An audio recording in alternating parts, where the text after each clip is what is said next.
Welcome to the Nuclear Snail channel. In this episode we're gonna talk about post-apocalyptic hoods. I'm gonna give you 3 methods to make a post-apocalyptic hood for your costume, ranging from very basic and generic and simple up to a custom piece like what you see right now, or even things like this. So we will get back to this one that I'm currently working on.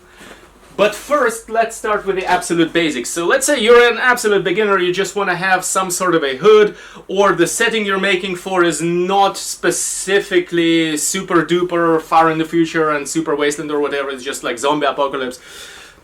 This hood right here, I've got from my friend Elliot about 5 years ago, and I still use it for a lot of photo shoots because it looks super cool, but at the same time generic enough to fit about any subgenre of post-apocalyptic. And this is the simplest, most basic method to make a post-apocalyptic hood is you take a hoodie and you cut out the relevant parts of it, and there you have it. Alright guys, that's it for this tutorial. I'll see you in the next episode. Just kidding. Of course there is more to it. So let me over-explain it a bit for absolute beginners. First of all, the thing you see here, the texture, the way that it looks grungy and torn and all that, I will not address this in this video because that's the same distressing methods that are described like 1,000 times on my channel already, so see other videos on my channel after you finish watching this one if you're new. Most important part to this that I will however mention is that when you cut out the relevant part of your hoodies, keep in mind to keep about a hand's length or at least a hand's width of fabric that is not this hood part itself. You're not making a hat, you're making a hood. And a hood lives on your shoulders and your upper back and your chest as much as it does on your head. Otherwise, your headpiece, your head part of the hood that everyone is so focused on will not have any place to sit on, right? I know it might sound very obvious to some of you, but to me, at the start, I made this mistake that I had a hoodie and I cut out just at the neck, right here, and it was like, how do I actually wear this, you know? So don't make that mistake. Where exactly do you cut? Well, here is what Elliot has done. You can see that there is consistently at least a hand's width of fabric all the way around, including here. He decided to leave more fabric here, less fabric here. Could have been the opposite, like just cut out a triangle here and cut out a a triangle on the back as well, and that's it. That's about the simplest method. He also chose to make those loops right here through which you can still put your arms. It's not necessary, but it helps a bit to fasten it to the body, I guess. But again, you can do it a lot simpler. For example, if I wanted to turn this into a post-apocalyptic piece, then I would just, first of all, connect it here in the middle, so it's connected on the chest, because the zipper is broken. So I would just put a bolt with some washers here, or a stitch or whatever, and then I would just cut it off here, from the shoulder here to the middle, with my connection being here, and on the other side as well, and I would repeat the same triangle on the back. Now you can also, of course, just do it like this on the one side, and on the other you leave a piece of a sleeve and make the sleeve torn. Possibilities are endless. Now let's get to the more interesting custom hoods. So this is what I'm currently working on, and this is made from a sack that was used for something. The way I got this stack, I would like to thank Natasha from Wasteland Wigan for it. It was really literally sweet of her, because she was like, hey, do you guys want some jam? And we were like, yeah. And then she came around with a sack with some jam cans in it, and it was really tasty, and we got to keep the sack. And it's like really rough industrial-like surface out here, and it's repurposed, so what's more apocalyptic than repurposing, right? But on the inside I have this old fabric that I have from my curtains that used to be in my bedroom. So this is a lot softer. It's not like super soft, but it's a lot softer and nicer and whatnot. And I didn't finish distressing this yet, so I'm still working on it. But let's get to how to create a custom base for a hood of some other material or shape than what you might just find in your old wardrobe or whatever. So before we get to the creation of the pattern, two things. First is there is no such thing as a specifically post-apocalyptic hood pattern.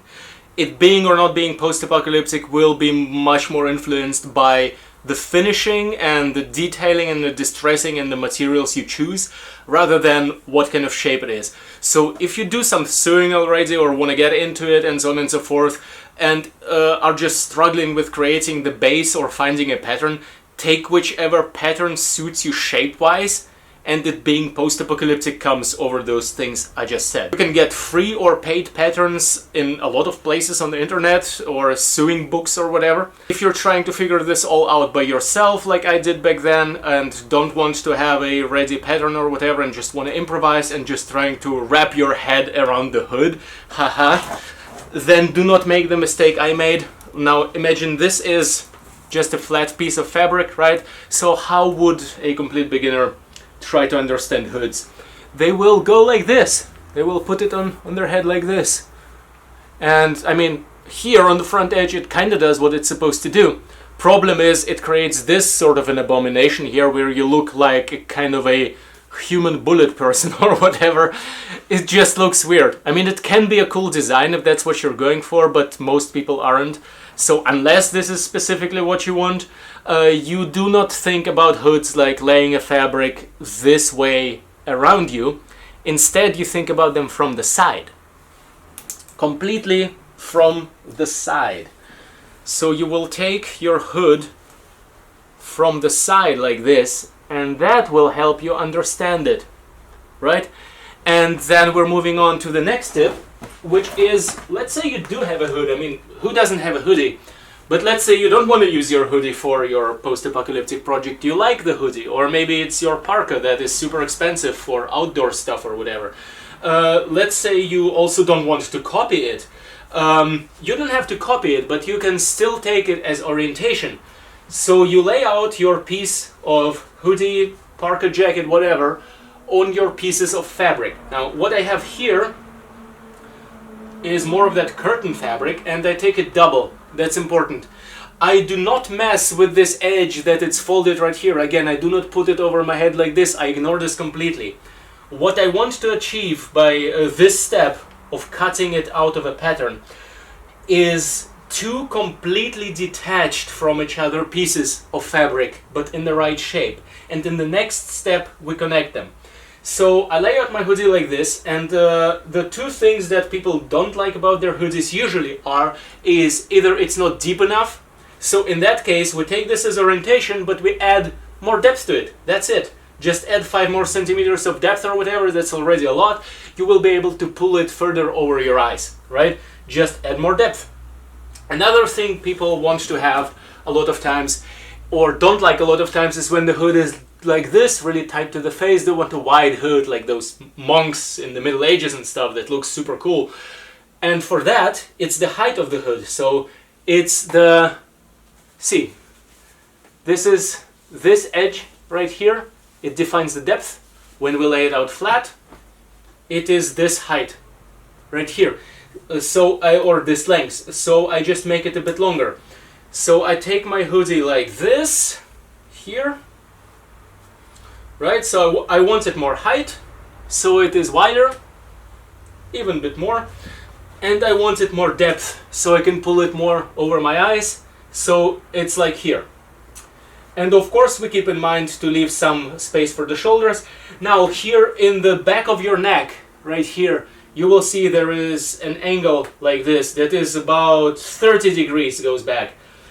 So we take it like this, here the neck ends, 45-degree angle, so we will basically just trace this thing.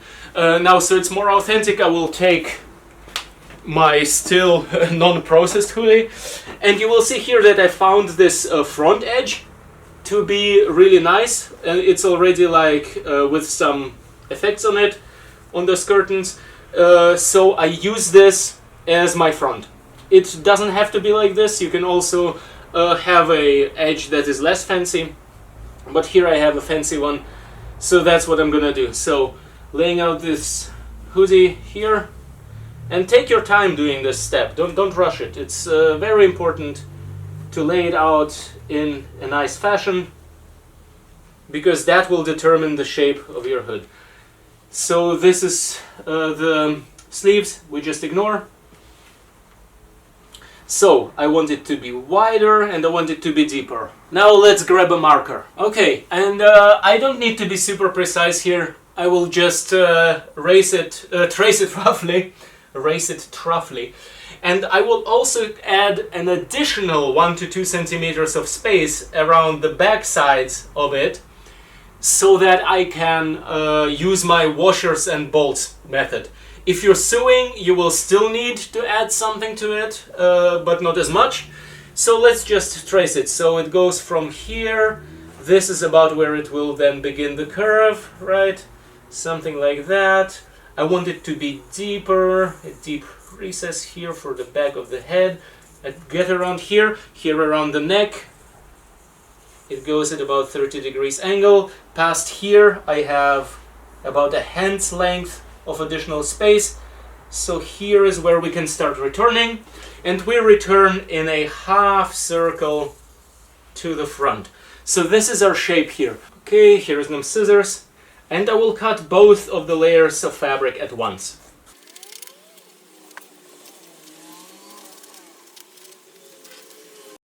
Two flat pieces that form our hood's shape from the side. So what we want to do now is connect them, right? And for this, what we're gonna do is just punch holes here, here, here. So every about 5 to 10 centimeters, we're gonna punch holes and put some bolts through them. Let's do this, and I will come back to you when I've done that. Those bolts and washers, my standard fastening method, all along the back edge of this. So this is the front edge. Let's put it on.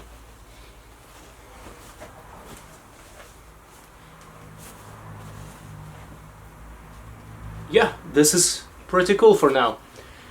Now we see some mistakes. Could have left a bit more space on the shoulders here, and we of course are also gonna need some sort of a belt to connect it here on the front, because, well, we could also actually connect it like this, still could get out of it, but we didn't leave enough space on the shoulders. So this is one of the mistakes you're probably gonna make, and the reason I'm not like, oh my god, I made a mistake, whatever, you know, try it out for the first time. If you're making a custom hood, maybe from some fabric that you don't necessarily cherish, just to figure it out. And your second and third attempt and so on are gonna be a lot better. But generally speaking, as you see, if you have the possibility to leave more space for the shoulders, leave like 3 times as much space as you think you need, and then you can still trim it. Okay, so there are numerous ways to fix it and whatever. Now one thing you will notice is 2 things actually. Of course we have some spaces between here that are not fastened. We will fix this in the next step in the same go as this kind of a peak here. I mean, this also can look nice, but usually you just want a normal hood, and you just lay it down flat like this, and you add another fastener here, and then you repeat the same process here. So basically, along the whole length of this, you will take those edges, lay them down flat to one of the sides, and go with your fastener through this fabric from down below. Let me show you. I will make a hole, right? And then I fold over both of those edges that are both open and standing up like a rooster's head. I'll get them over here, over this hole as well.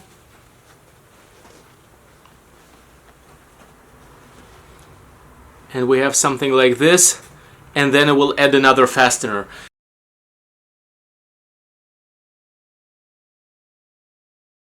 So what you end up with is then something like here. This here was not done differently. So there are bolts holding it like this, then it stands up and has spaces, and then I fold it over to one side and kind of flatten it out. All of this is a lot easier with a sewing machine, but I don't have one. I don't want to mess with sewing at all. I don't like sewing, okay? I maybe should get into it, but I have a girlfriend who does it, and she's a lot better than me, and also I just do the washers and the bolts, man. So this is how you can also do it. You can also hand sew it, of course. This will take forever, and for some people it's relaxing. For me it's just... So what about making it multi-layered, like here, with 2 or maybe even 3 layers or something? Maybe you want a layer in between those 2 that is like water resistant or whatever. I don't know, but 2 layers just looks cool and makes sense and whatnot. So in that case, the smart method to do it, unlike the cluster cluckery I've done here, the smart method to do it is when you're cutting your pattern, you just also lay out, like you cut your pattern like this from 2 pieces for the inner part, and you do the exact same pattern from 2 pieces of your outer part fabric. You just lay the 4 pieces of fabric together then. Same thing, you can add as many layers as you want. So let's move on to our third method of making a hood. An interesting observation I've made is that the human head needs about as much fabric to be covered nicely as the human butt. We have some old pants right here, and I've done a couple of hoods this way already from the butt part of old pants. So we will do this again now. So these are the old pants. We will take them like this. So this is the middle of the back part. Here is the front. Here is the fly. We will take the butt part, the middle of it. We will fold it there like this. So we will hold it like this. So here is the butt, here is the fly goes down, the fly goes around here. And then, as already said, the depth of human head is actually less than that of human butt. Do not get discouraged by all the weird geometry of the crotch of the pants. What we will do first is just where it starts, where this fold starts to go around to the crotch area. Just before that, we will just do a straight cut. Watch this. 1.5 hand length rule somewhere around here. We just don't even lay it out super flat or whatever. It's still post-apocalyptic crafting. So around here is where we want our cut. Or around where the pockets on the butt are ending. That's where we're gonna make our cut. Just a straight cut. We want to remove everything down there. We're just interested in the butt part. Here we have it. So this is not completely shorts yet. Well, this is actually like really short shorts, right? It's like a hot pants or something. And we still have this piece of crotch here. We do not want that. So we take our scissors and we take the crotch seam and we just cut along the crotch seam, the one that goes across, right?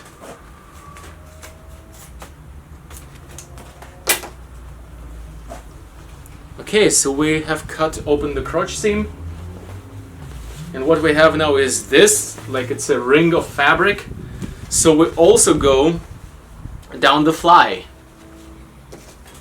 or up the fly. So this is from the bottom of the crotch up the fly. We can leave the zipper where it is for additional cool effect. Okay, there we have it. Now it's just a flat piece of fabric, and this flat piece of fabric we can now actually lay on our head like this.